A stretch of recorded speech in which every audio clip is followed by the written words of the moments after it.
Welcome back to another Game Time Discussions podcast. I'm Emery Cuzzy, sitting here with Cameron Selby, and today we're going to go over some of the biggest losers from the schedule release. We're going to basically look into, playoff time, because that's when it really comes down to it and matters. And then also just kind of how ADPs adjust for how the schedule came out. Teams are, of course, late games against good teams are going to hurt and help some teams and players. Right. So yeah, it's our first true fantasy video with Game Time Discussions. One of the things that, like Emery said, we kind of look at when we're trying to do full rankings for positional.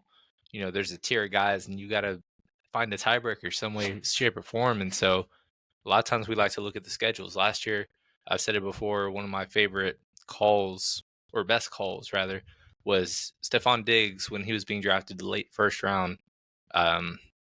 One of the top, I think he was wide receiver 5.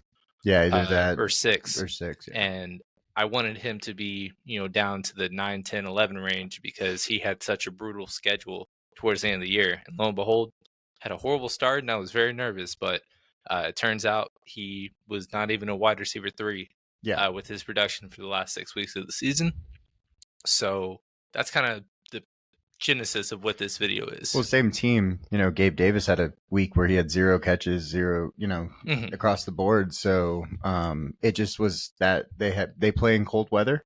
And actually, why don't we jump into the quarterbacks, because we can start with Josh Allen.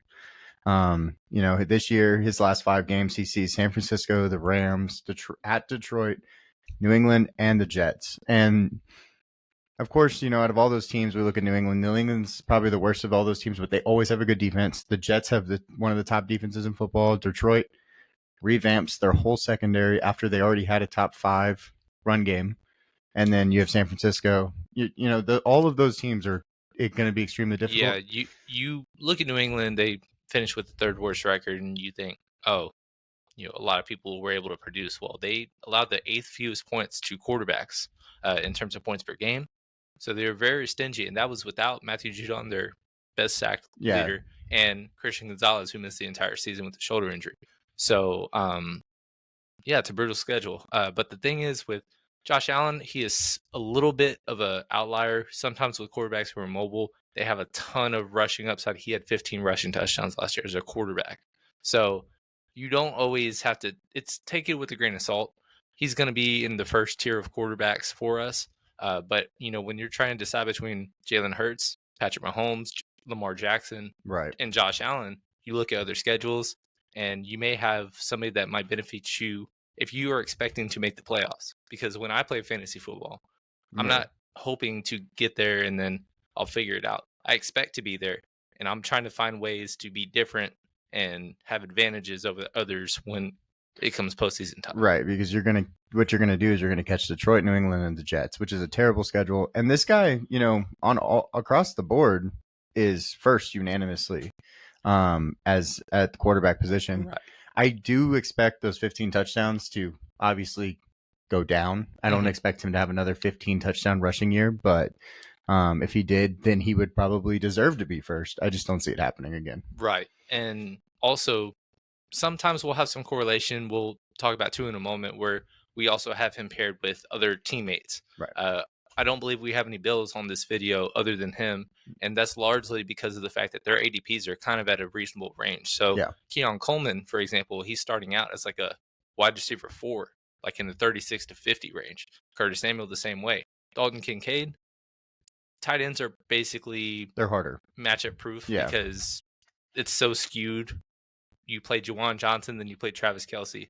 That doesn't mean you're the 16th best against tight ends. You just played the best one and one of the worst starters. Right. So, they're all at reasonable ranges. Josh Allen is number 1. So you have to find a reason. Is he really worthy of being that pick? Yeah. And then next we have Tua. Tua kind of runs into a late gauntlet also. Cleveland, number 1 defense, feels like for a long time now. San Fran again. Houston had one of the better rush defenses last year. They needed to work on their secondary. Well, they go out and get a bunch of guys to do that. So we'll see if Houston is as good as we think. They can be very young. And then they play the Jets and Green Bay. So Tua kind of just fits into that weird mold of like he's a little hard to rank in that middle pack, and this is a good way for us to, like you said earlier, if it's in the tiers, put him lower because of the schedule out. Right. Yeah, and with Tua, he's a very interesting cat because he led the league in passing yards last year, but he still was not a QB1. Right. And that was with all the injuries of Deshaun, Justin Herbert, Joe Burrow. I could go on about the fantasy friendly quarterbacks. He still was not a QB1. Right. And so he offers zero rushing upside. And on top of that, his short week, 3 of his last 5 are on the road. 2 home games was number 1 against quarterbacks, number 3 against quarterbacks. It's a brutal stretch.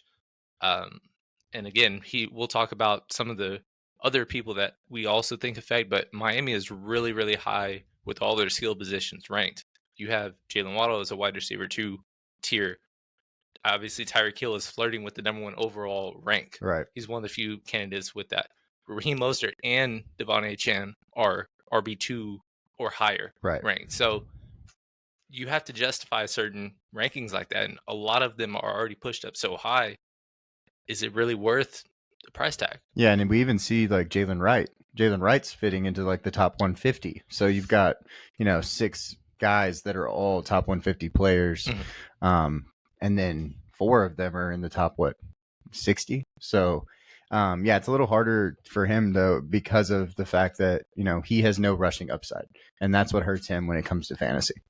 So, and then San Francisco 49er Brock Purdy, he's an interesting one to me because I just think he feels too high. He's a QB1 on every site, right at the back end of the QB1 world. But getting Detroit, I think they improved. At Miami, Rams at home, Chicago at home, and at Buffalo.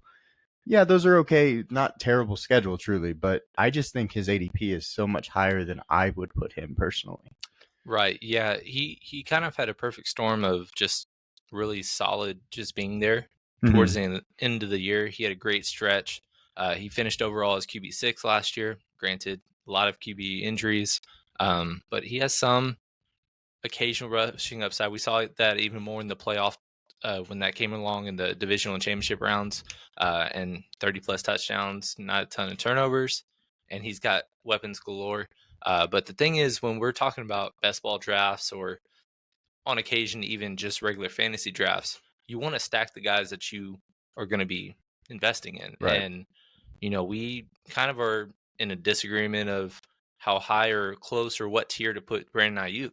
Well, he's like fringe 2nd to 3rd round. Yeah. Same with Deebo Samuel. And then on top of that, George Kittle is, one of the higher ranked, and he's a polarizing tight end that you can get 20, but you can also get 4. Yeah. We saw that in the Super Bowl. So it's really hard to place him, and on top of that, stack him with people that you could be comfortable in a reasonable range. Even in best balls, Ricky Pearsall is going in the top 150, and it's just there's not enough balls to go around. Yeah, and then the other problem is you get 25 touches out of Christian McCaffrey. And so when you lean so heavily on him, it takes away from all the other guys, but mostly from Brock Purdy.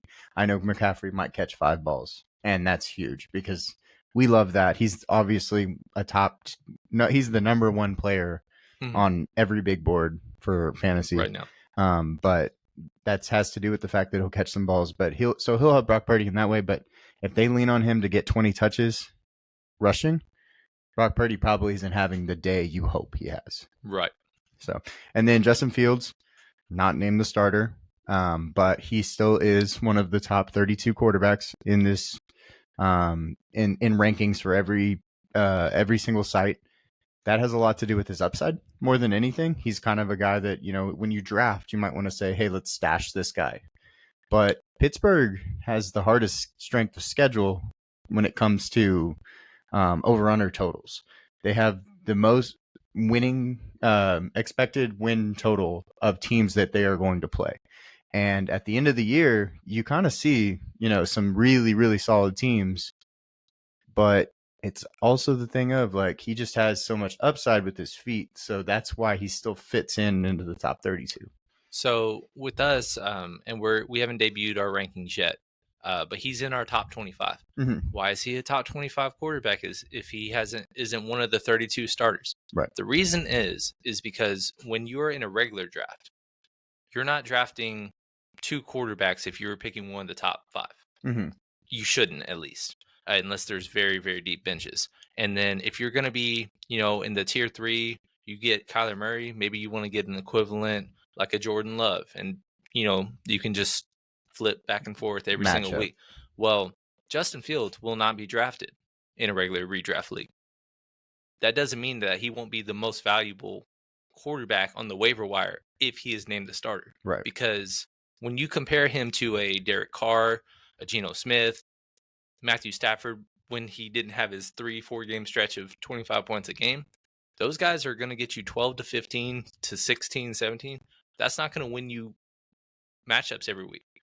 Well, Justin Fields, we've seen even when he has not played or performed as a passer, he still flirted with 25, 30 fantasy points. So his upside when he is the starter is so exponentially higher than everybody else. That's why I think he deserves to be in the top 25. The problem is that schedule does not help his cause at all.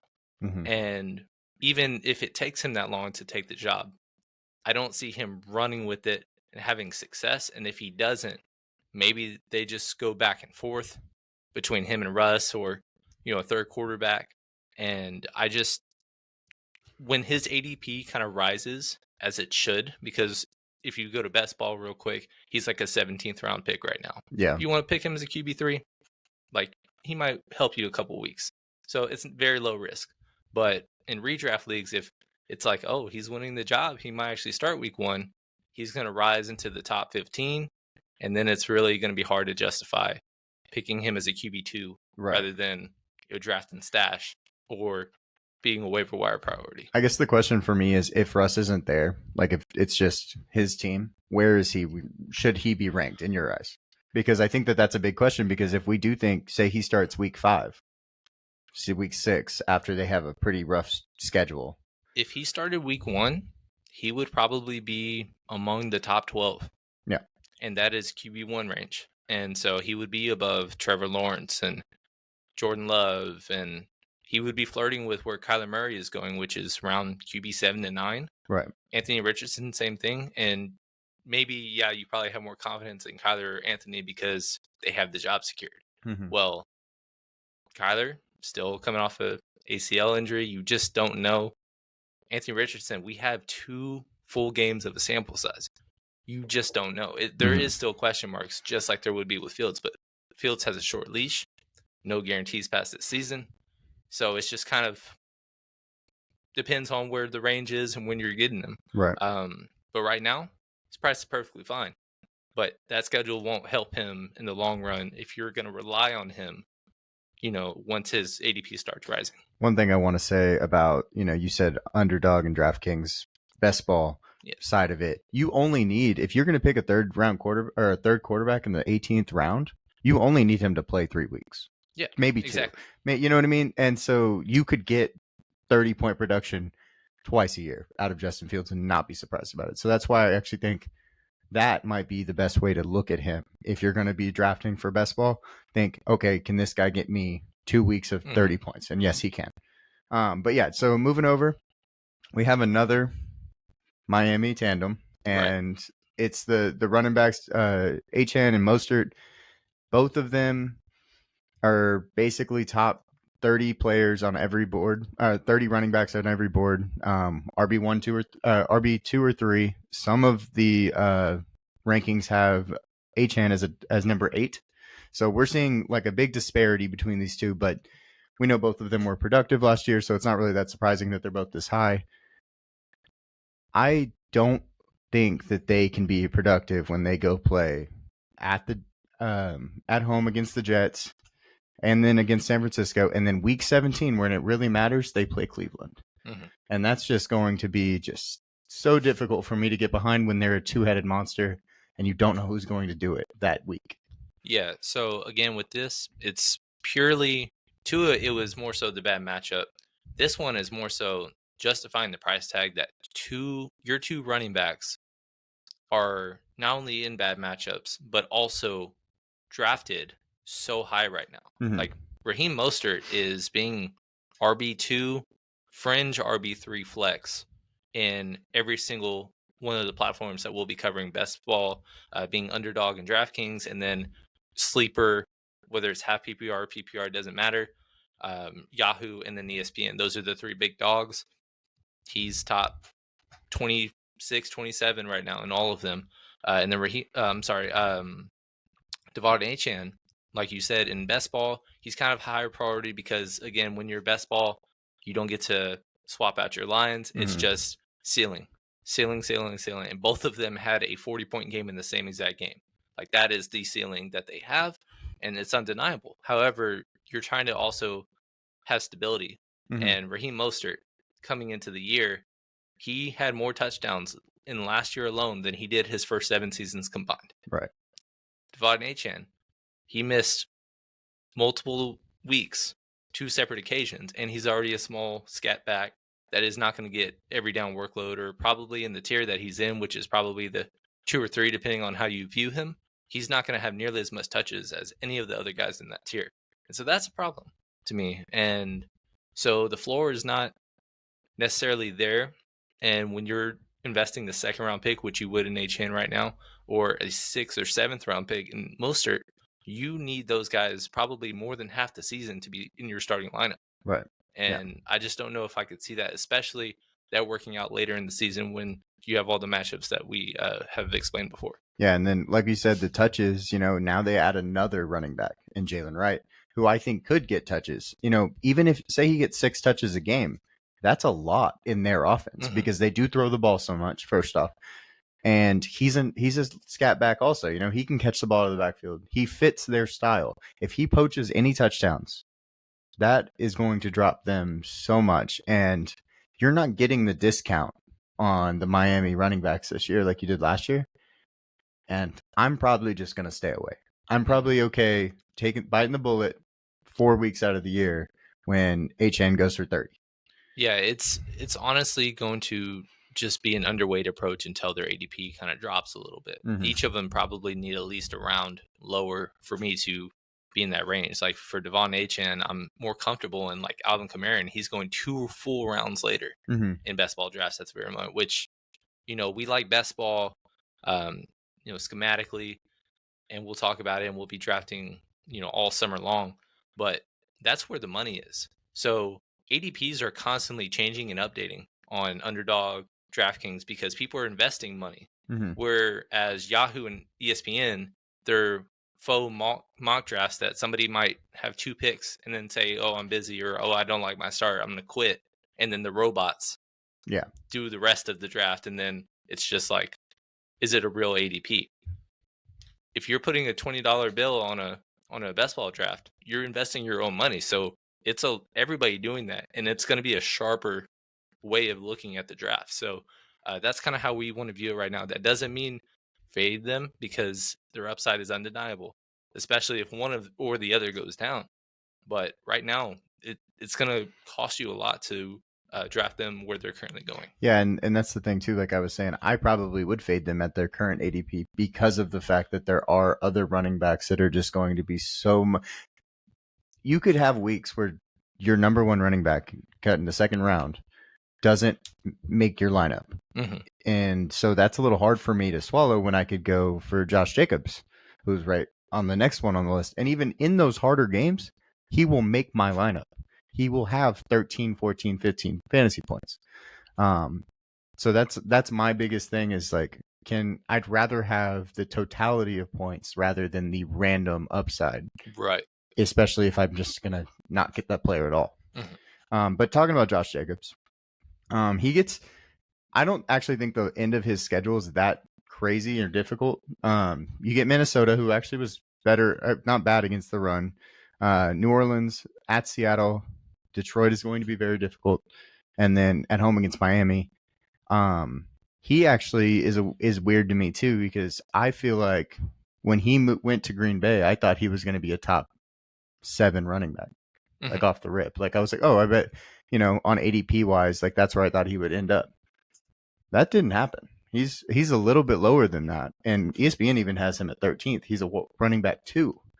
Um, I just want to know why you think that everybody's so much lower in ADP wise. We know that the matchups are going to be a little weird, and you're going to explain that part, but yeah, I mean, so we follow this thing called like Fantasy Pros has like a tier system in terms of matchups overall. It's not an end all be all, but it kind of helps you, point out, oh, they've got 5 stars, so they have like 8 weeks I can, take advantage of this guy or this team rather.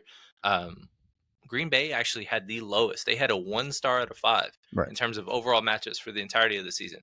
Uh, like M said, the late part of the season, which is what the whole topic of discussion is for this video, it's not the worst. It's not unreasonable, um, but it's just hard to just kind of trust. And you wonder with that 2022 season where he was a number one overall running back, if that was an anomaly or if he can come close to regaining that form. Um, they brought in Marshawn Lloyd, who is going to be a handcuff or a scat back. That's one of the few that we actually liked as a compliment for where he ended up as a rookie. They also brought back AJ Dillon, which he, probably will have a minimal, if any, role. It just kind of depends on where he's going. And right now he's going in the 3rd round in best ball drafts. Very reasonable price, but you can look at Yahoo and he's a 2nd round pick. Right. So it's kind of harder to put the range of where he's going because people view him really differently right now. And I think also we don't talk about half point PPR and regular PPR as much, but when you have an all around back, and so this will make a lot of sense. Like with Josh Jacobs in half point PPR, I'm taking him over some of the guys that are above him, Jahmyr Gibbs, even almost, because Jahmyr Gibbs is much higher. But I think that the upside for Jacobs goes up with that fact that he's not going to be docked as much, not catching the balls often. So just depending on your league too, that will change where you take these guys also. So yeah, and then also we just got to look at last year and how Aaron Jones was in the top 15 in terms of ADP and does not end up that way. And that's not just from overall production, but points per game. He was not close to being an RB1.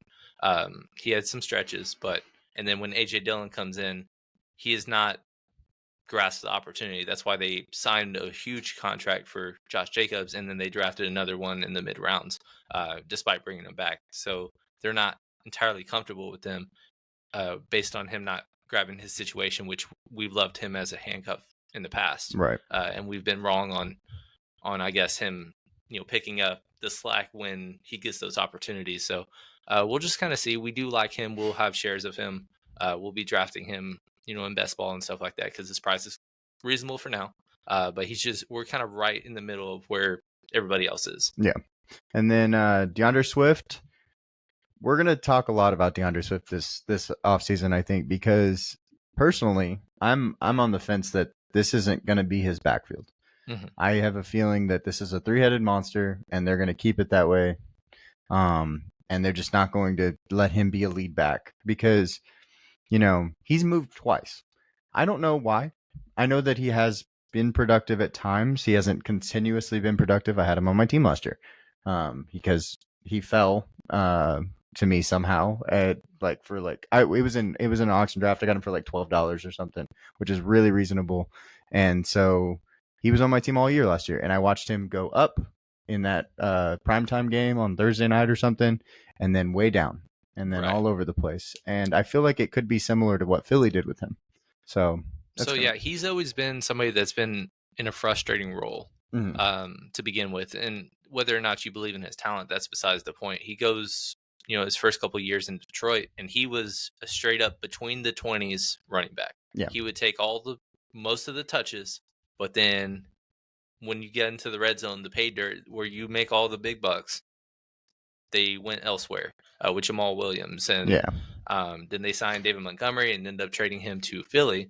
Well, Philly came off a year where Miles Sanders, 1,200 plus yards, he had 10 touchdowns, but you got the tush push to deal with, a mobile running back or a quarterback, and you just don't know his touches.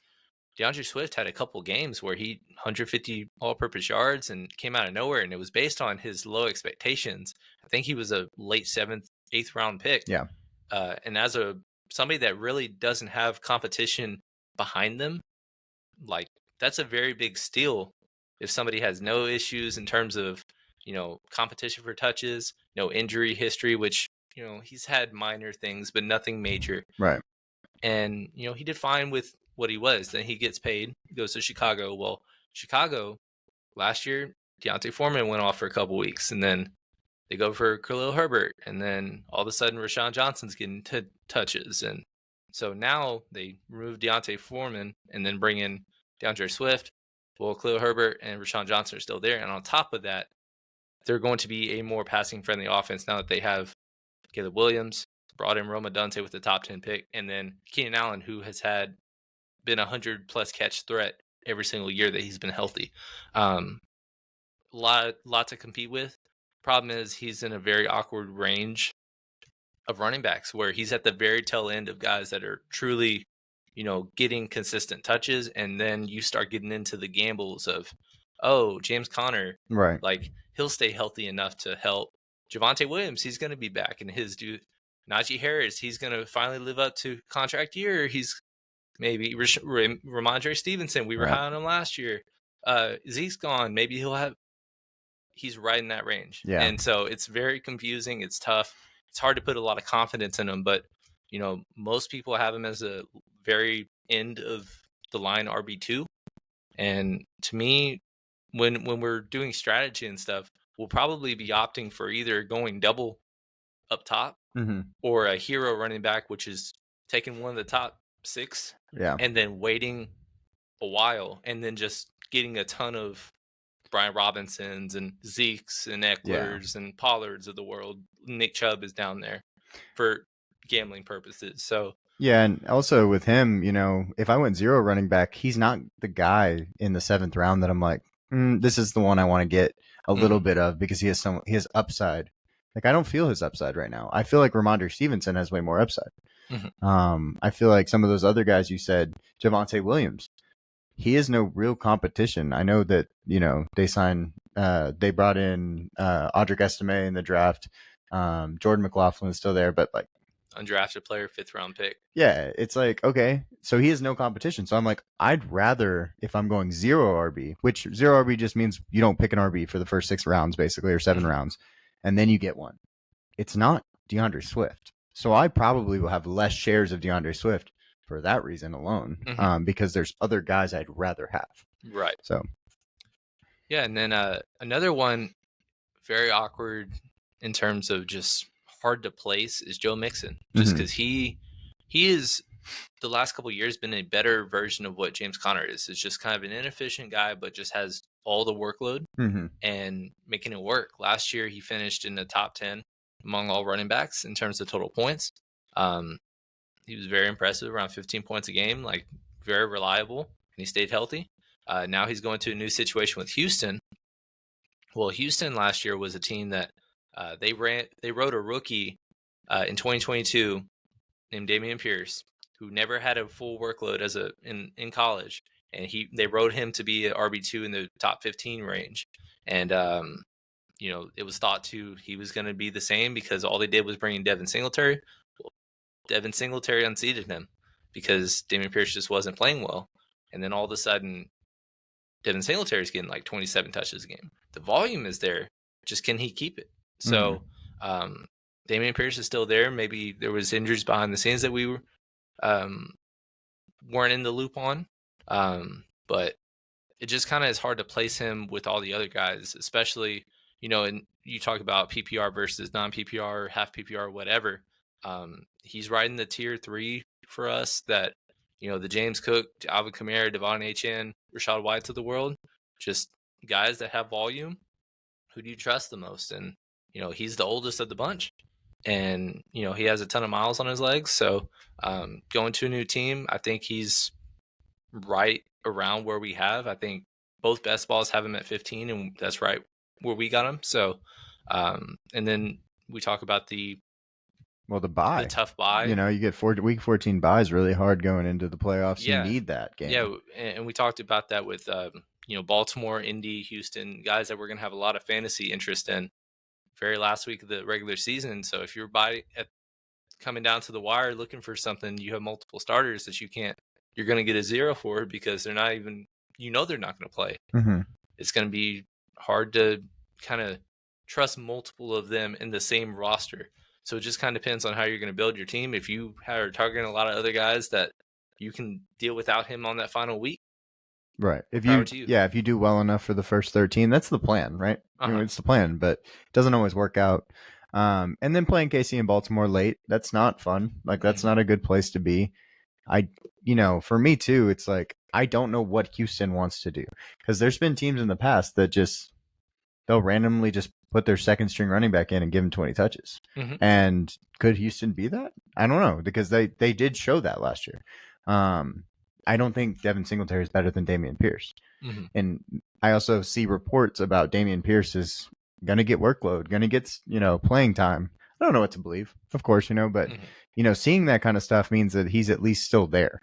Right. And he's part of that team. So I don't know. Joe Mixon worries me more than some of those other guys you said, even though he might have more talent. Mm-hmm. But going to the wide receivers, another Miami player.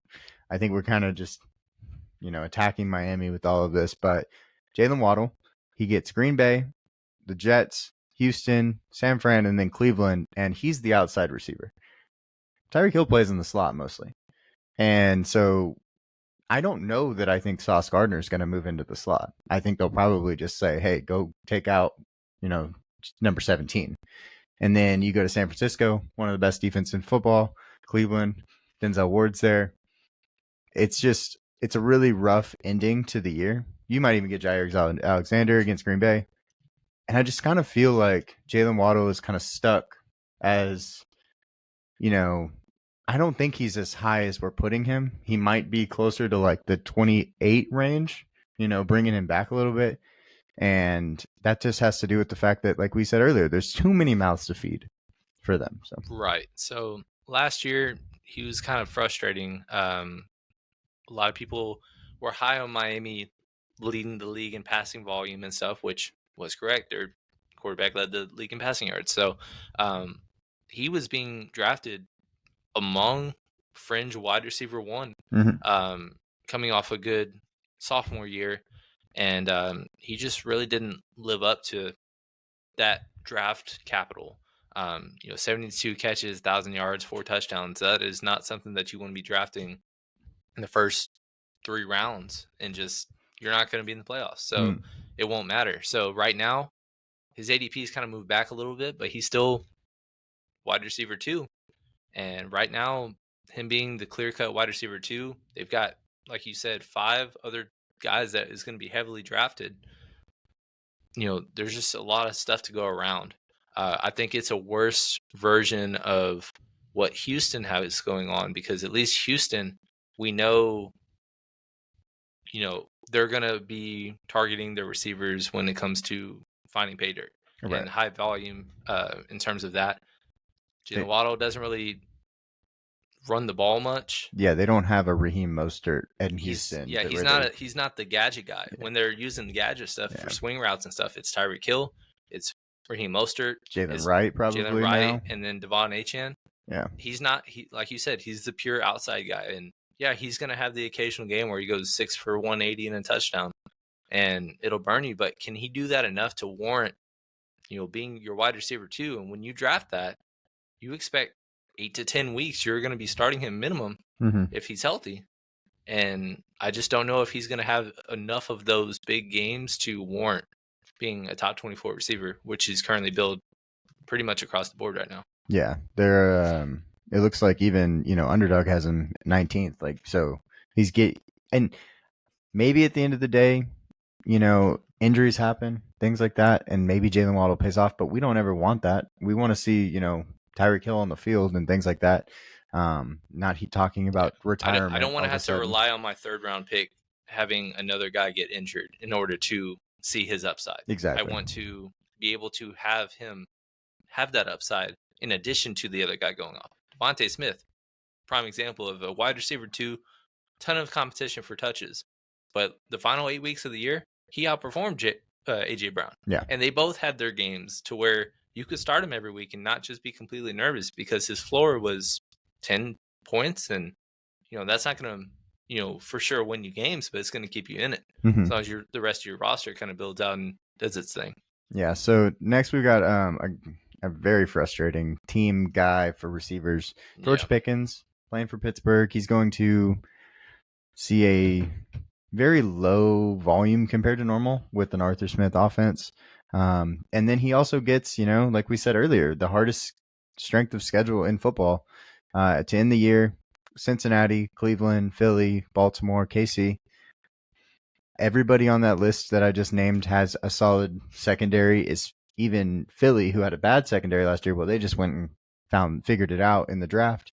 So these ADPs, this is a mid wide receiver 3, and I just can't get behind anybody in that offense being a wide receiver 3. Mm-hmm. And if you would no Arthur Smith offense, we always tried to push Drake London to be that guy. We wanted him to be that guy. Well, not with Arthur Smith. It wasn't going to happen. And so now George Pickens just feels the same, but not as good. Mm-hmm. So the volume is there to grab onto. Deontay Johnson was the high volume, target guy, and he's gone now, obviously. And they didn't really replace him with anything special. Roman Wilson, I guess. So, a guy that's low volume coming out of college, which Pittsburgh hits on receivers. So who's to say he can't be a late round still? The thing is, the quarterback play, you just don't know. I feel like he's going to be a guy that will start out well, and he's going to be on our episode of sell at the deadline kind of plays. His final, if you play a 17-week regular season, which you should because week 18, don't make that your championship because people are sitting in this just really lame. His final 10 games in the fantasy regular season are all outside, all in cold weather places.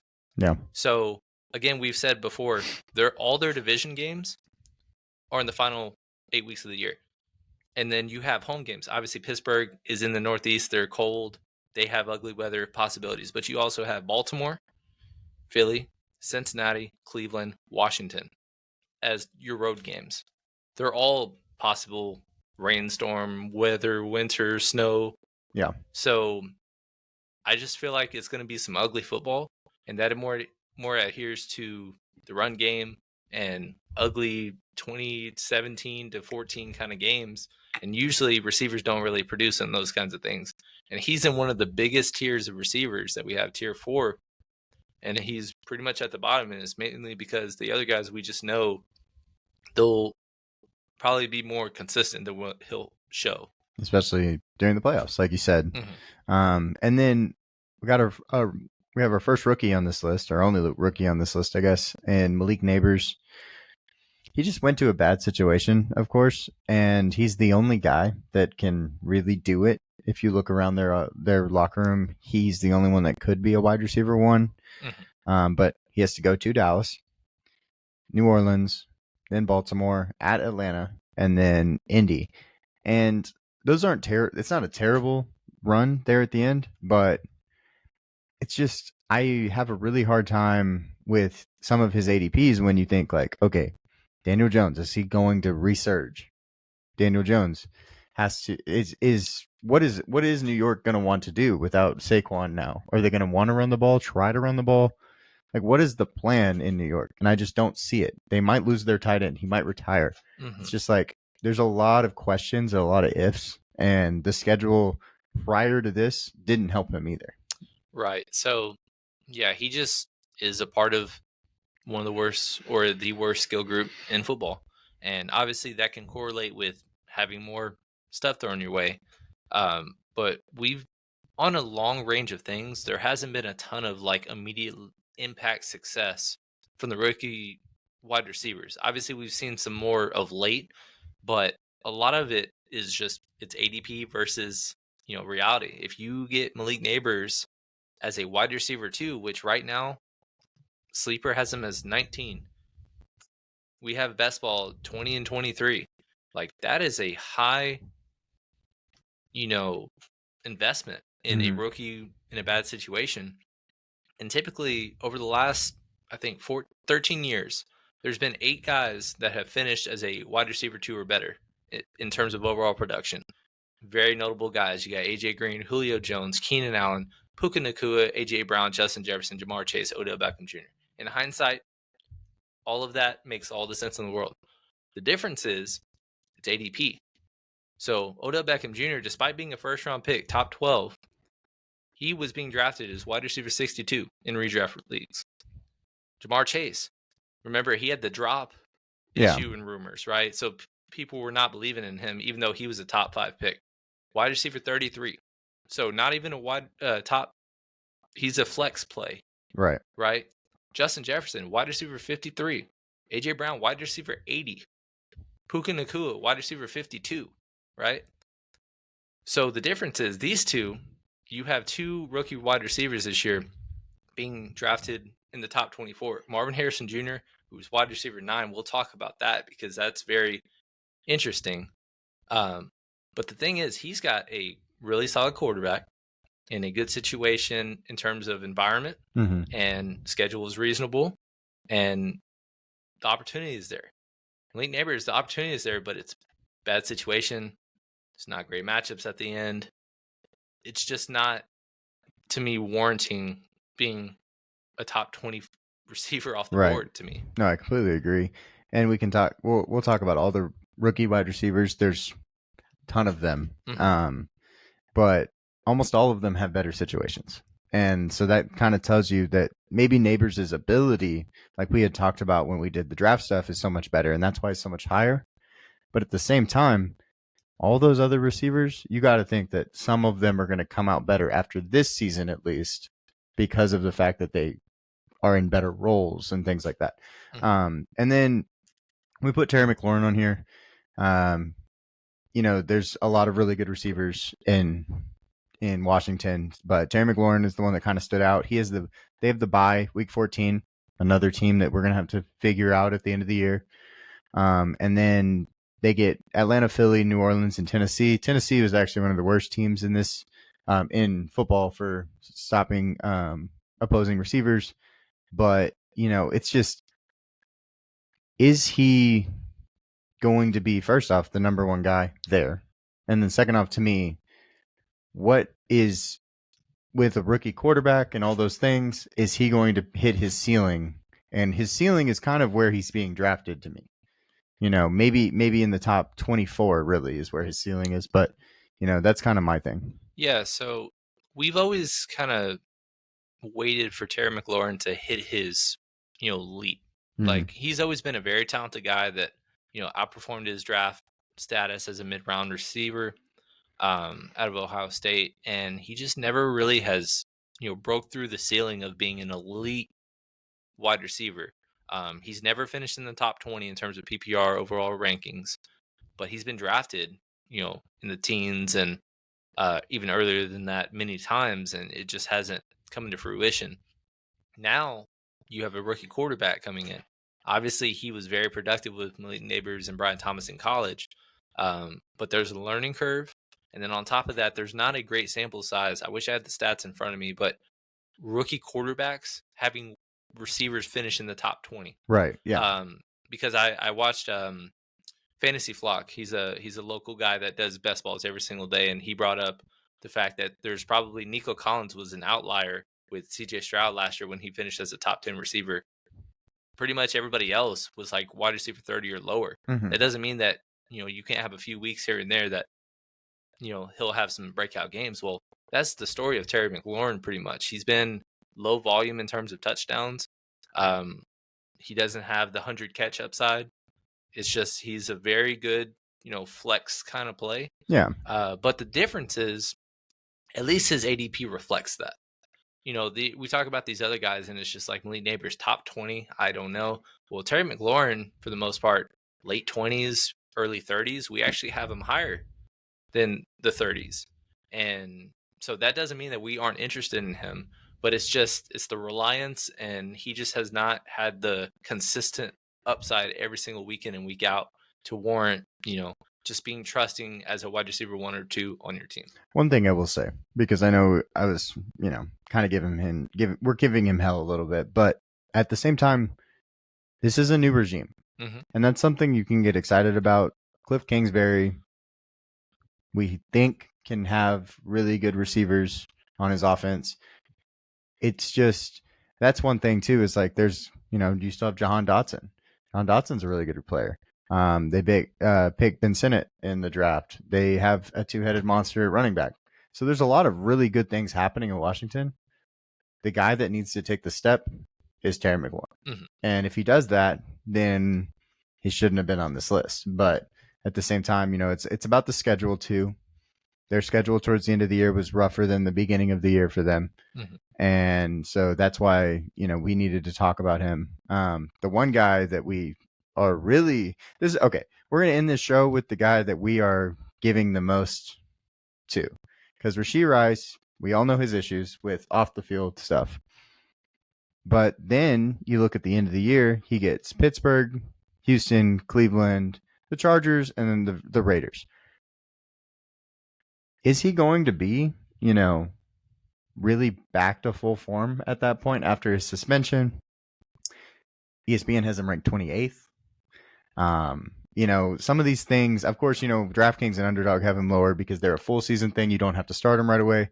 But you look at the Sleeper, Yahoo, ESPN, they all have him between 28 and 33, and that's just so high to me. I mean, and it's like 2 rounds. And part of that a little bit is because of not many people doing drafts on those platforms and not investing money, like I said previously, with DraftKings and Underdog. It's a little bit sharper, right? But it's still too high for me. I just don't want him as my wide receiver 4. I made that mistake last year. That was one of my worst calls, was basically being even 20% ownership in Kadarius Toney and Sky Moore as like 8th to 10th round picks. And that's just because upside of being a wide receiver 1 with Patrick Mahomes. Right. And I'm not going to fall for that again. On top of that, they added 2 guys that will take a lot of volume away. And those guys are being drafted even earlier than where Toney and Moore were going, which, they weren't end all be all for our best ball drafts, but it was a disaster as a 10th round pick or 8th round pick or 9th round pick, whatever it was, when they fell to us, just because they both had less than 400 yards. It was awful. So with him, I don't know what the suspension would be. I anticipate it happening this year. I know before, sometimes you got to wait till the legal process pays out. We saw Alvin Kamara assault somebody and kick him in the face on live video from surveillance, and it took them a full calendar season to finally suspend him for 3 games. So maybe there's a thing where, they suspend them next year, or we'll see what happens, because it's a state, there's felonies involved, and you just don't know. And we're not smart enough to even get into all of that. But just the fact that we know something's coming, and on top of that, when he returns, what are you going to face? And it's not a great list of things. And when those high corners, when we see Denzel Ward and Derek Stingley and all these guys, I anticipate them more trying to shut him or Marquise Brown down, not Xavier Worthy as a scat, or Travis Kelce is still there. So I just don't see the worth of wasting an IR spot on him, or a wide receiver 4 where he's currently going on him, when you can get a rookie that's going to play the whole season, that will have just as much upside weeks as him, but you have the floor of, at least he's going to play 12 to 14 games. So I have one big thing to say, because I don't think he deserves to be between 28 and 33 if he had no issues off the field. Yeah. Because the fact of the matter is, he's a 3rd round draft pick with no competition last year, and no competition meaning Kadarius Toney not catching the ball, Sky Moore never figuring it out.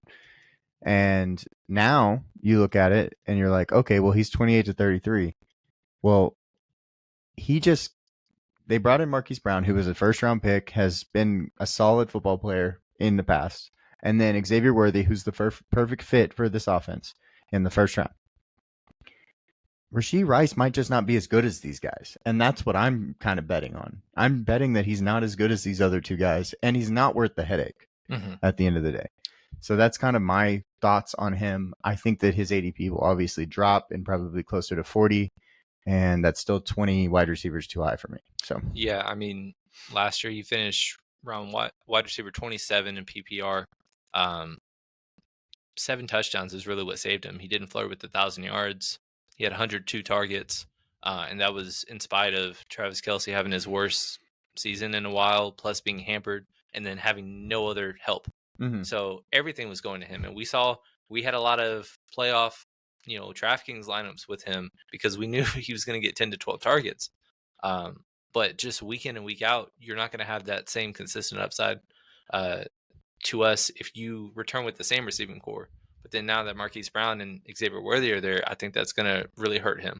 What do you think? To me personally, MVS wasn't number 2 on their team either, wide receiver. I think, you could make a case for a lot of guys as their number 2 receiver behind him, and all of them were so much worse.